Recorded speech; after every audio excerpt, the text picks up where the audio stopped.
Hello and welcome into this special video from RNN right here on Racing News Now. As always, I'm your host, Garth Allen. Thank you once again for joining me today. If this is your first time catching a Racing News Now video, consider going down below to hit that subscribe button and ring the bell for notifications so you don't miss a thing going forward from RNN. We got a doozy for you today, a little bit different than anything we usually do on here. A couple days ago, another NASCAR YouTuber, KamikazeGames, you've probably heard of him, put out a video on Monday called the Top 10 Worst Current NASCAR Drivers. I watched this video, and to be honest, I agreed with a lot of the drivers he had on this list. I'm not going to sit here and say every driver that he put on this list is wrong and doesn't deserve to be considered in the top 10 worst current NASCAR drivers. If you haven't seen this video yet, I'll link it down below in the description. It is a good video overall. I do disagree with some of the drivers that he put on here, and we will get into those. And we're going to go with three drivers that I really disagree with here. And that's not to say that there's only three drivers on this list that I think that shouldn't be considered in the top 10 worst active drivers, but these are the three that we are going to focus on. So we're going to start at the bottom of the list with number 10. He put Noah Gragson at number 10 on the worst active NASCAR drivers, and I definitely disagree with this. Why? He makes the point that in 2 years in the Truck Series, driving a Kyle Busch Motorsports truck, Noah only got 2 wins. Okay, fair enough. Honestly, that 18 truck probably should have been contending for more wins than it was. I will give him that. But Noah Gragson did fight for the championship in 2018. He did make the championship 4 in the Truck Series playoffs. Did he win the championship? No. But he put up a valiant effort for it, put up a strong season, and the fact that he made the championship 4 is enough to say that he is a good driver. Moves over to Junior Motorsports in the Xfinity Series this year, has not won a race yet. I will give the credit on that, has not won a race yet. But this is a bit of a down year for Junior Motorsports. None of their drivers have won this season except for Michael Annett at Daytona in the first race of the season. Justin Allgaier has not won a race yet this year. After a dominant season last year, has not won a race. Has been fast, has not won a race yet this year. None of the plethora of drivers that they've stuck in that 8 car this year have won a race. Noah Gragson has not won a race. Noah Gragson, though, got thrown into the deep end in the Xfinity Series this year in good equipment. I mind you, in good equipment. And has steadily been learning the ropes in the Xfinity Series this year and has improved. So far this year in the Xfinity Series, at the time of recording, Noah has 8 top 5s and 20 top 10s through 29 races this season in the Xfinity Series. That is through the Dover playoff weekend. Those are some pretty good numbers. I'll be completely honest. Those are good numbers. For being a little bit of a down year for Junior Motorsports, those are some good numbers. No, he doesn't have a win, but 8 top 5s and 20 top 10s are some good numbers. And in fact, those are really better numbers than he was putting up in the Truck Series. If you take out the 1 win that he had each season in 2017, 2018, 2017 he had 4 top 5s and 13 top 10s. 2018 he had 8 top 5s and 17 top 10s. So, to be completely honest, his Xfinity stats, without the win, are better than his Truck Series stats were.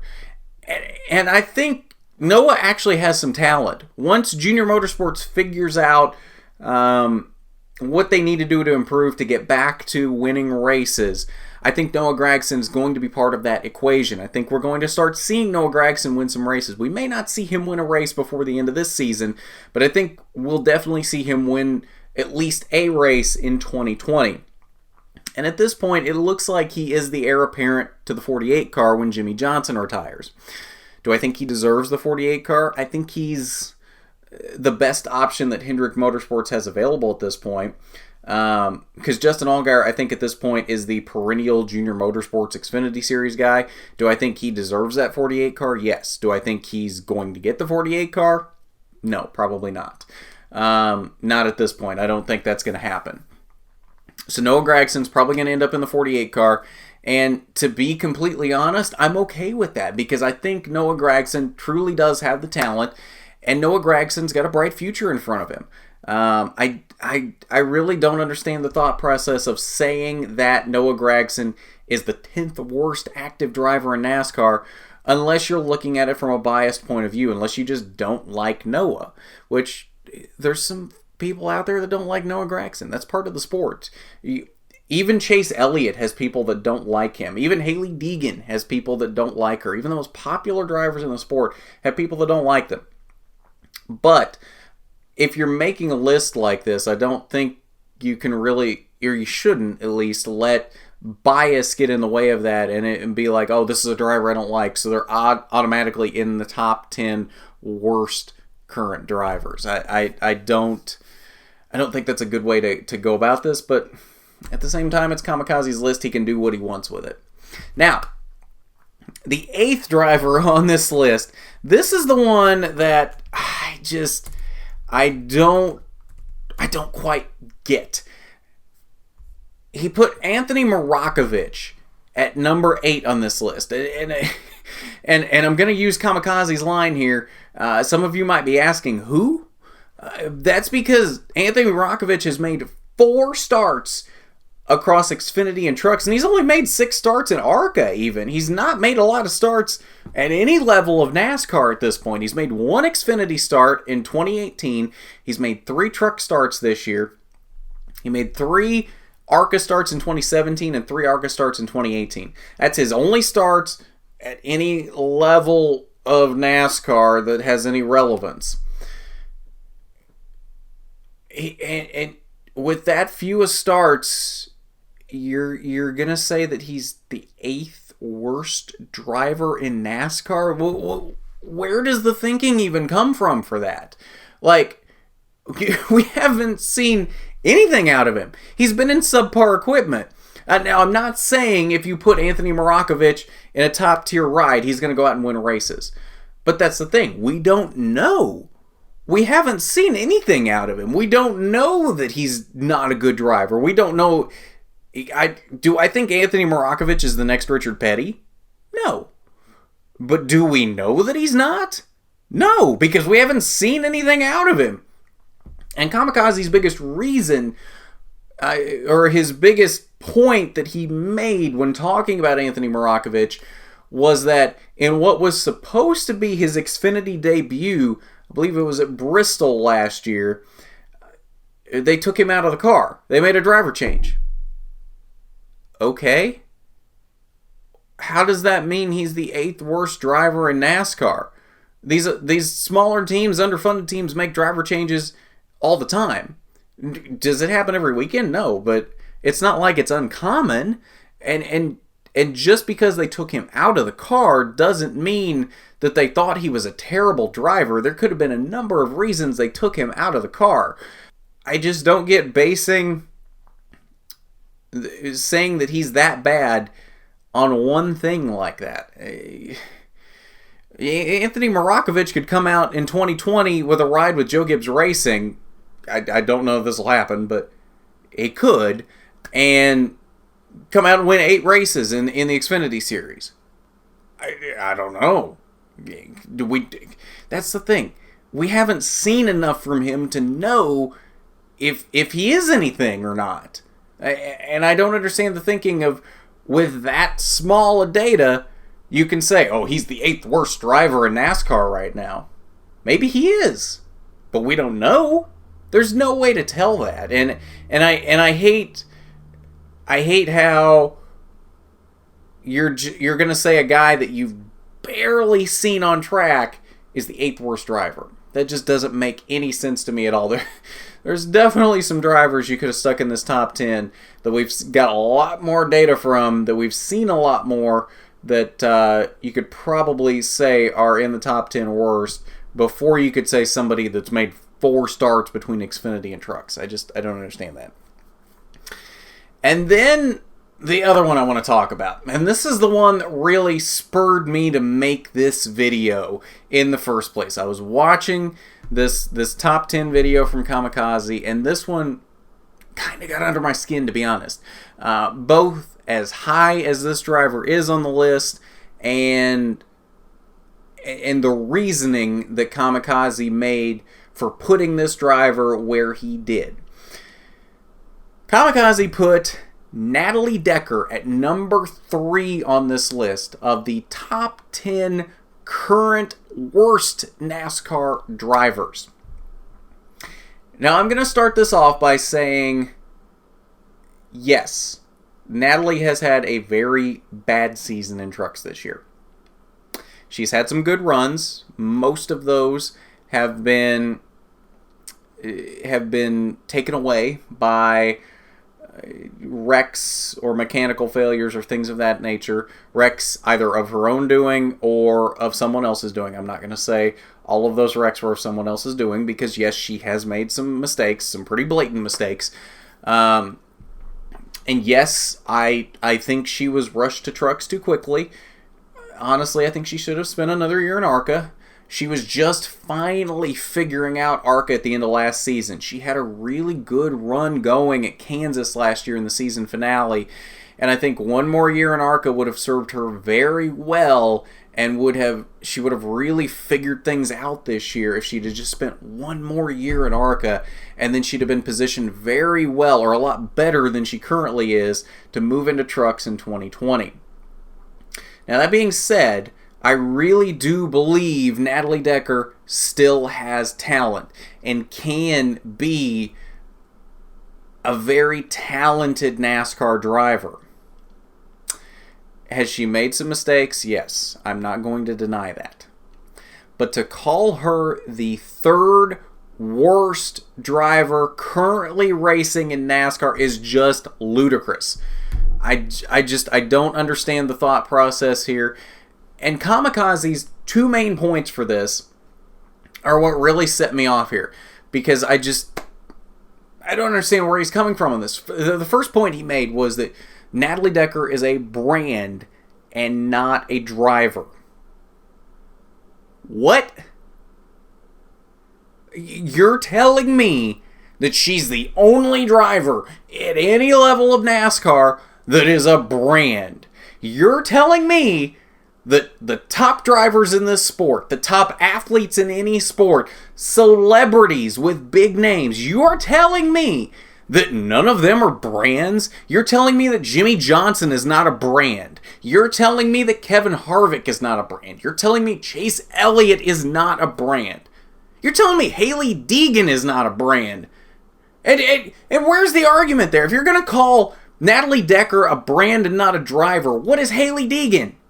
Hailie Deegan is more of a brand at this point than Natalie Decker is. And that is not a knock on Hailie Deegan, because I really think Hailie Deegan is a very talented driver. But how do you make the argument that Natalie Decker is a brand and only a brand and not a driver? That's just not true. Natalie Decker is a driver. I have watched her race. And the thing is, honestly, the only way you can call her a brand and not a driver is if you don't actually watch her race. If you only see the wrecks. If you don't watch her in the middle of it. Yes, I know she's running mid-pack in the trucks this year. I get it. Nobody really pays attention to the mid-pack. I get that. But if you really watch her, she does know how to drive. She's made some mistakes. She has made some mistakes, but she does know how to drive. She's not just out there. She's not John West Townley. She's not.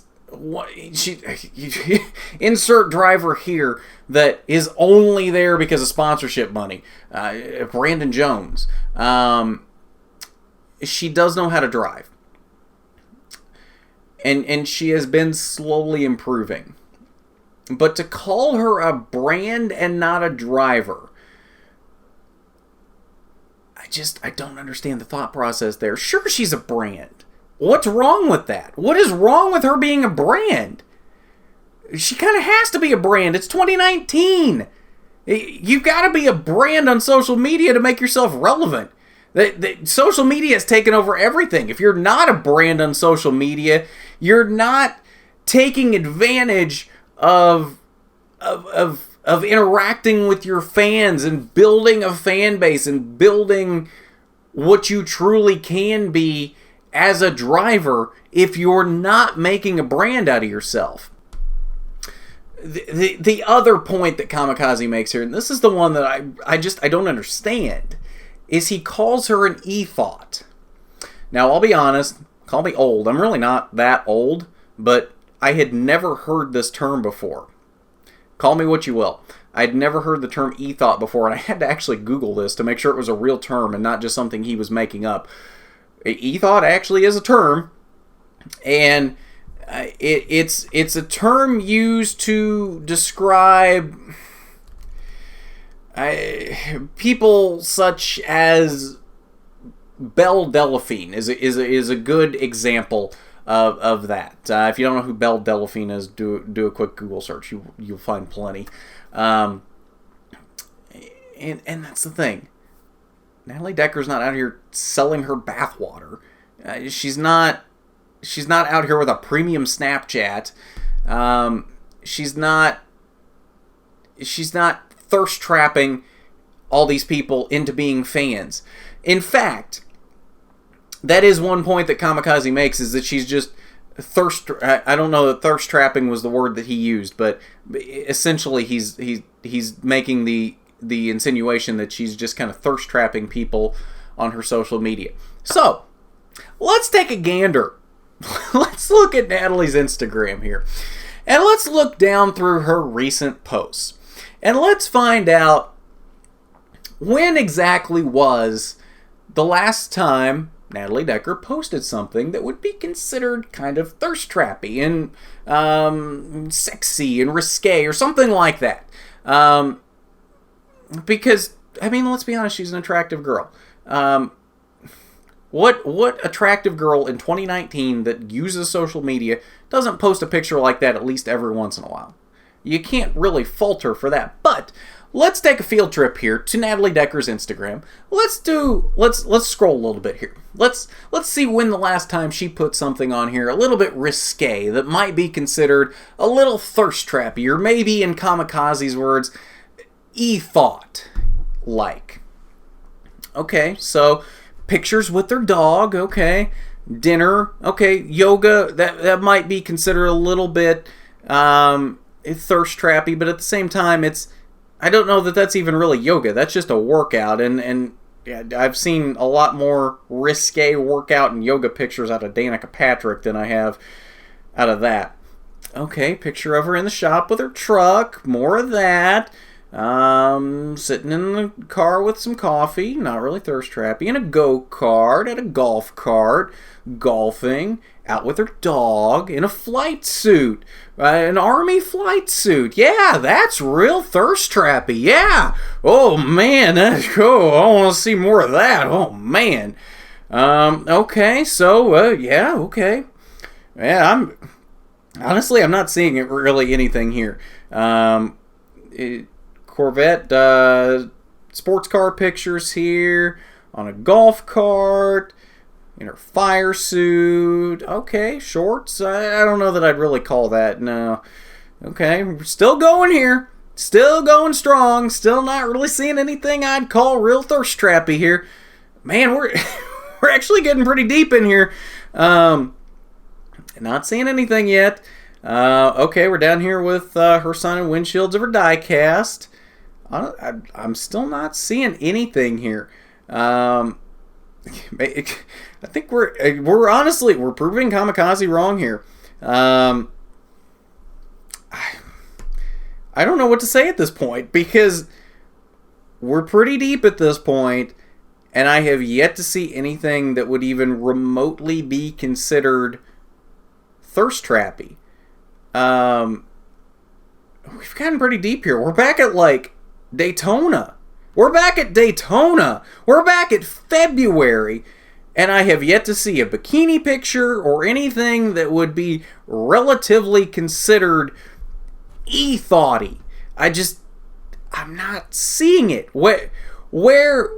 Okay, here we go. We found a bikini picture. We found something that okay, oh, here it is. Here's the smoking gun. Natalie Decker is an e-thought.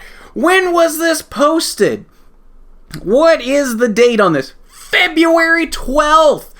February 12th is the last time something was posted on Natalie Decker's Instagram that would even remotely be considered thirst trappy.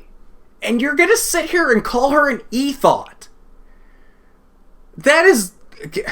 I'm just going to call that what it is. That's the most disrespectful thing I've ever heard in my life.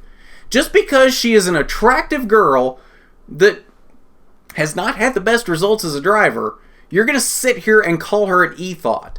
Just because she's got a good social media presence. That is...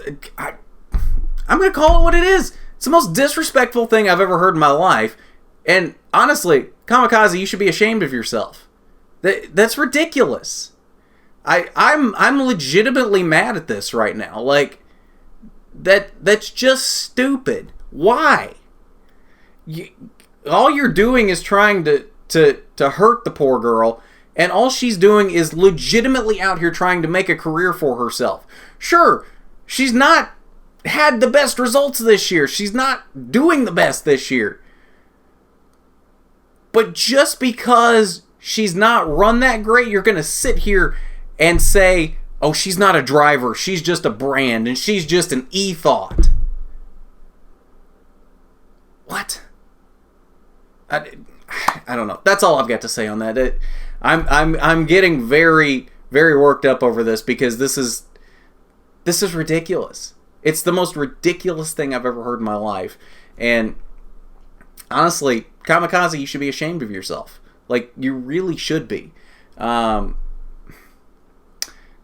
it what it is. If you want to call a driver out for not being a good driver, hey, that's your prerogative. If you want to make a top 10 worst current active NASCAR drivers video, you've got all the power in the world to do so. You have a YouTube channel with a good amount of followers. Go ahead and do it. There's nothing wrong with that. And in fact, to be honest with you, I agree with a lot of the drivers that were on this list. But these three in particular, I disagree with, especially this last one. And especially the reasons given. It's just extremely disrespectful is the word I keep coming back to. There is absolutely no reason to disparage the poor girl like that. Absolutely no reason for it. But that's all I've got to say on that. Yeah, that'll do it for this one. So, if you haven't done it already, you need to go down below, hit that subscribe button, ring the bell for notifications so you don't miss a thing going forward from RNN. We don't usually do videos like this here on RNN. It's usually mostly rewind shows of the top 3 series in NASCAR Cup Xfinity trucks, as well as ARCA and K&N races. At the track coverage, mostly from ARCA and K&N, as well as driver interviews from those races as well. We do have a little bit more of a focus on ARCA and K&N on this channel, but we do talk a lot about the top 3 series as well. Diecast reviews on Wednesday, and then we've got a few other things in the works as well. Should be coming out here hopefully pretty soon as well. But while you're down there hitting that subscribe button, hit that big thumbs up button for me if you like the video. It is always appreciated when you do that, and yeah, very much appreciated when you do that. But I think that'll do it for this one. So at that, I am Garth Allen for Racing News Now.